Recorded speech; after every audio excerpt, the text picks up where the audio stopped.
A estas alturas, debes saber que un misil ruso por poco acaba con la vida de Volodymyr Zelensky. El orate y aún mandatario ucraniano se exhibía por las calles de Odessa, tratando de llamar la atención de la prensa occidental. ¿Cómo es que Zelensky se le ocurrió meterse en la boca del lobo? ¿O es que acaso fue conducido con engaños? Estaba todo premeditado por sus propios socios para deshacerse de él antes de lo previsto. En compañía del primer ministro griego Kyriakos Mitsotakis, Zelensky vio de cerca la muerte luego de un ataque de drones rusos. Insistimos, ¿en verdad alguien cree que Rusia quería acabar con él cuando está literalmente acabado y desgastado? Pero insistimos, ¿y si Zelensky llegó a un punto de alta tensión por sugerencia de sus jefes? ¿Sabían lo que le podría ocurrir? Para hablar de esto, invitamos al analista geopolítico Fernando Moragón. Y esto fue lo que comentó. De un país, presidentes, asesores presidenciales, ministros, diputados y tal, eso lo que genera es un caos tremendo político que te hace más fácil la guerra. Porque ya no hay una cabeza... Claro, no hay unas cabezas que estén diciendo hay que hacer esto, hay que hacer aquello. Una excusa, ¿no? Para después hacer lo propio del otro lado, del otro bando, digamos. Sí, es decir, que yo creo que han podido hacerlo, nunca lo han hecho, sus motivos tendrán, pero no creo que esto sea más allá, en el caso de que se haya producido, de un incidente casual. Es decir, porque ya digo, si hubieran querido acabar con Zelensky, lo podían haber hecho en otras ocasiones, y además ahora a Zelensky les interesa. Me explico. O sea, ahora no querían matarlo porque saben que Zelensky es cada vez más impopular dentro de Ucrania.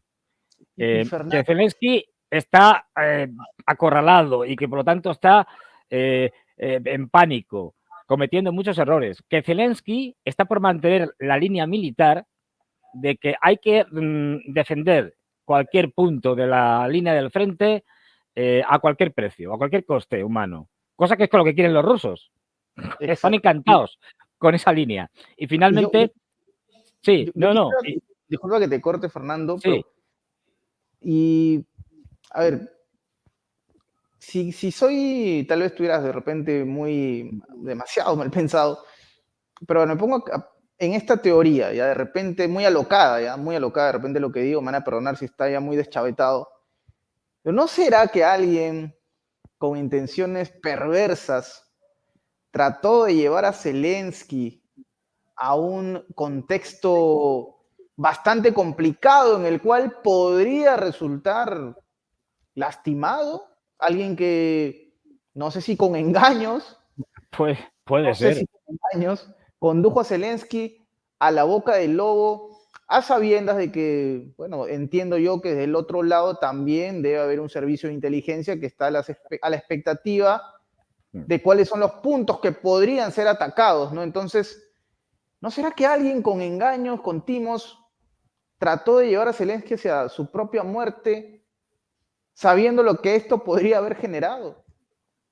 Pudiera ser, pero para eso esa persona o personas que evidentemente tenían que tener muy buena información y que o bien serían los dirigentes como Staleuni o Poroshenko, que dentro del establishment ucraniano están opuestos a Zelensky, digamos, o servicios secretos occidentales como los británicos, el MI6 o la CIA y tal, que se lo quisieran quitar de encima, pero si han sido drones rusos, yo no sé cómo podrían tener información de que se va a atacar Odessa y que además a tal hora y en tal punto. Lo veo difícil, es decir, no veo que pudieran saberlo. Okay. Todo es posible, quiero decir, nunca, ya veremos lo que al final dicen, pero... Todo es posible, la verdad es que uno ya a estas alturas, Fernando, no sabe qué pensar, porque un día dicen una cosa, al día dicen otra, se filtran audios de la cúpula militar alemana. Por cierto, ¿qué te deja? Vamos a salir brevemente y después seguramente volveremos al panorama Zelensky, pero no he tenido el gusto de poder conversar contigo, Fernando, digo el gusto porque siempre se aprende de ti. Pero ¿qué te dejó lo que ocurrió hace algunos días con estos audios filtrados y esta aparente, bueno, no aparente, esta intención obviamente de golpear en Crimea por parte de la cúpula militar alemana? Seguramente, claro está, orquestado todo por la OTAN. ¿Qué te dejó a ti ese episodio, Fernando? Bueno, lo primero hay que decir, que sobre todo para la audiencia latinoamericana, es que entender Europa actualmente resulta a veces complicado. Es decir, ¿por qué? Porque la gente piensa que en Europa hay dirigentes más o menos racionales, pueden ser buscar sus propios fines, pueden ser corruptos y tal, pero que se comportan como una persona adulta. Esto no es así. Es decir, aunque parezca tremendo, pero la mayoría de los dirigentes occidentales se comportan como si fueran niños de la escuela. Es decir, y que cogen rabietas y que se devuelven, digamos, golpes entre ellos. Claro. Hay que empezar que es decir, los países europeos pertenecientes a la Unión Europea o a la OTAN, me da igual, bueno, nunca han estado unidos. Es decir, cada uno tiene sus intereses propios que muchas veces entran en colisión con los de otros miembros de la Unión Europea, etcétera, ¿no? Y este es uno de esos casos. A ver, por lo que hemos sabido, es cuando sale Macron, que es el que desencadena todo esto en la famosa reunión que convoca en París, la famosa cena y tal, con todos los líderes europeos, y al final sale diciendo, no descartamos la posibilidad de mandar soldados a la guerra de Ucrania o a Ucrania y tal. Todo esto lo hemos sabido, claro, no es nuevo. O sea, no es que Macron llegó allí, estaba un poco bebido y dijo, bueno, digo cualquier cosa. Es verdad que Macron es un bocazas, que es especialista en decir tonterías, pero bueno, y en hacerlas. Pero se venía trabajando ya en esa posibilidad, en la de introducir tropas europeas en Ucrania, por lo menos desde hace bastantes semanas, incluso se habla de meses, del año pasado. Sí. O sea, que estas declaraciones, que muchas veces no las presentan como espontáneas o no muy trabajadas, están muy planificadas. Y puede que Macron ya lo tenía preparado, hacía todo el lío este de invitar a los europeos y tal, y luego hacía la rueda de prensa que hizo, justamente para decir eso. Bueno, aquí empieza el culebrón, porque esto es como un culebrón, esto es como una serie de estas de 200 capítulos. Y a raíz de eso, todos los líderes, o una gran parte de los líderes europeos, al día siguiente salen diciendo, no vamos a mandar tropas a Ucrania, esto son cosas de Macron y tal, no. Todos, excepto dos. Uno es el presidente de Polonia, nada sospechoso de ser prorruso. Es decir, y el presidente de Polonia ya nos dice una cosa, nos dice, bueno, a ver, esto que dijo Macron, sí, efectivamente, Macron habló de este tema, de la posibilidad de mandar tropas europeas a Ucrania. Dice, pero no era el único país, Francia, el que estaba por hacer por mandar estas tropas, por esta labor. Había más países, no lo cita, claro, con lo cual ya nos da la pista. No fue cosa de Macron, hay más países que querían hacer lo mismo. Es decir, que están dispuestos a ir a la guerra con Rusia, la cosa más absurda que uno se puede imaginar, pero bueno. Y luego nos dice el primer ministro Robert Fico de Eslovaquia, hace una pequeña declaración, pero muy importante, dice, me resultó muy sorprendente que en esa reunión en ningún momento se hablara para nada de buscar alguna solución pacífica, unas negociaciones de paz, ni nada por el estilo, solo se habló de la guerra. Es decir, ya nos van dando unas pistas. Y luego viene ya, de que Europa, o una parte de Europa, que sería lo más exacto, está por la labor de introducir tropas en Ucrania. A ver, todo el mundo sabe, todos, o sea, sabíamos, que hay tropas de la OTAN en Ucrania. Lo que pasa es que no van con la bandera de la OTAN. Es decir, van, entre comillas, disfrazados. Pero eso lo sabíamos todos. Y lo saben los rusos, por supuesto. Los rusos han sido extremadamente prudentes digamos que han hecho la vista gorda, han mirado para otro lado, sabiendo lo que pasaba, porque no querían escalar el conflicto. Sí, ¿Qué claro. pasa? Que aquí, como ya digo, como si fueran niños pequeños, con rabietas, a partir de ahí, el canciller Scholz, que tiene un largo debate con un tema, que es el tema de los misiles Taurus. Los misiles Taurus son unos misiles que una parte de los dirigentes alemanes quieren aprobar su traslado, su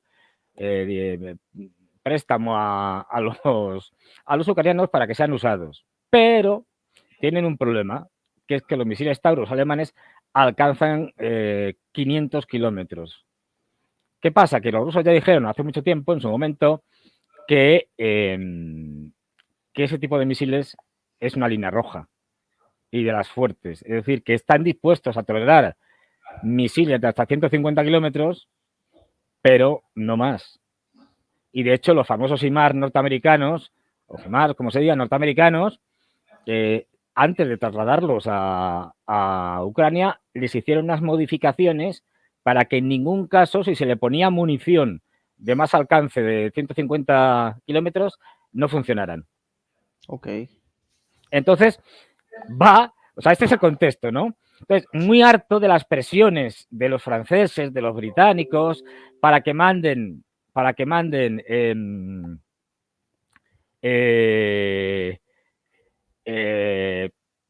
los misiles estos, Taurus, a Ucrania. Scholz va y dice, en una comparecencia de prensa, va y dice, mire usted, si nosotros mandamos los Taurus hay un problema, que es que para manejar los Taurus no podemos traer tropas aquí o soldados ucranianos para que aprendan a manejarlos. Esto se trata mucho. Esto no es una cosa de un mes, ni de dos, ni de tres. Tendrían que ir nuestros propios soldados, los soldados alemanes, con los Taurus a Ucrania y manejarlos ellos. Esto nos pondría en una situación clara de guerra con Rusia, puesto que estaríamos llevando tropas con armamento que dispararían contra los rusos. Exacto. Y aquí viene la frase de la discordia. Ajá. Es decir, lo mismo que hacen los franceses con los Scalpel y los británicos con los Storm Shadow. Aquí ya viene el desastre, porque dijo en público y reconoció que los británicos y los franceses están sobre el terreno en Ucrania manejando su armamento y luchando contra Rusia. Y lo han odiado por eso a Scholz, ¿ah? Claro, entonces se ha liado. Es decir, a partir de ahí ya viene lo de los famosos, ya están peleados los europeos, ¿no? Sí, claro. Entre ellos lo típico, que si tal, que si no sé qué. Macron se sigue reafirmando en que hay que hacer algo y hay que buscar una manera de mandar soldados. Empiezan a salir, antes de incluso de lo de Scholz, empezaron a salir voces a favor de Macron. En Europa, tú cuando veáis aquello que dicen, alguien dice, bueno, vamos a hacer algo, vamos a mandar tanques, vamos a mandar cañones, como en su momento se dijo, ¿no? Todo el mundo va a decir en principio, no, ¿qué dices? No. El siguiente fase es decir, hombre, quién sabe, a lo mejor, tal vez. Luego la siguiente fase es decir, bueno, lo vamos a considerar, pero no garantizamos nada. Y al final lo mandan. Es decir, este es el proceso más o menos que se suele llevar. Ciclo, ¿no? Esa es la línea. Sí. Esta es la línea que se suele llevar. El no se convierte en sí con el paso de los meses, el paso de las semanas. Efectivamente. Pero ya claro. Aquí salió, por ejemplo, la primera ministra de Estonia diciendo, sí, no, hombre, hay que demostrar que Europa tiene un poder militar y que se puede enfrentar a Rusia. Muy bien, hay que mandar soldados a Ucrania. Esto lo dice la presidenta de un país que tiene 1.200.000 habitantes. En fin, yo no sé, para que nos hagamos una idea de la locura en la que está inmersa Europa, ¿no? Bien, incluso no solo Europa, el ministro de Defensa canadiense dice, bueno, pues sí, no es una mala idea, esto se podría hacer, ¿no? Apoyando la tesis de Macron, ¿eh? O sea, que ya salieron voces apoyando la idea de mandar tropas a Ucrania. Ya digo, por eso, con el tema de los Taurus, Scholz, que no quiere mandarlas oficialmente, porque sabe que eso, que vamos, que le pueden pegar un misilazo en Berlín, es decir, y que no quiere meterse. O sea, tú imagínate la imagen de soldados alemanes manejando armamento alemán atacando a Rusia. Hay que recordar un poquito la historia y, en fin, la Segunda Guerra Mundial y los 27 millones de rusos que mataron los alemanes, pues no parece que sea lo más indicado. No, que Alemania se meta en estas cosas, ¿no? Aunque solo sea por el recuerdo histórico. Entonces, sí. por eso se defiende y acusa a franceses y británicos. Claro, los británicos, para vengarse, dicen, uy, pues te vas a enterar, Scholz. Ya digo, es como los niños. Claro. Van y hacen una filtración, vamos, que se la pasan a los rusos. Y entonces los rusos, claro, encantados de la vida, van y lo cuentan, que es la famosa conversación de los generales alemanes hablando sobre los Taurus y tal, y lo que van a hacer. Entonces, bueno, es divertidísima, porque es que, quiero decir, es de risa. Dicen, madre mía, ¿en manos de quiénes estamos? Son 3 generales alemanes, están en conferencia telefónica y tal, y uno está en Singapur y dice, ¡oye, qué bonito Singapur y tal! No sabéis lo bien que me lo estoy pasando y tal, qué cosa más preciosa. Ahora os mando unas fotos. Dices, madre mía, qué nivel. Y mientras tanto empiezan a decir, oye, que mira, el ministro de Defensa, Pistorius, esto ya nos ha dicho que aunque ahora están haciendo paripé y tal, que da por hecho que atacaremos con los Taurus desde Ucrania. Así que vamos a ir preparando esto, el posible ataque y tal, y parece ser que el mejor objetivo, así más resonante y tal, es atacar el puente de Kerch. A ver, mínimo paréntesis. El puente de Kerch fue muy importante desde el punto de vista logístico cuando Crimea no tenía conexión con Rusia. Pero desde que los territorios que hay entre Crimea y Rusia ya son parte de Rusia,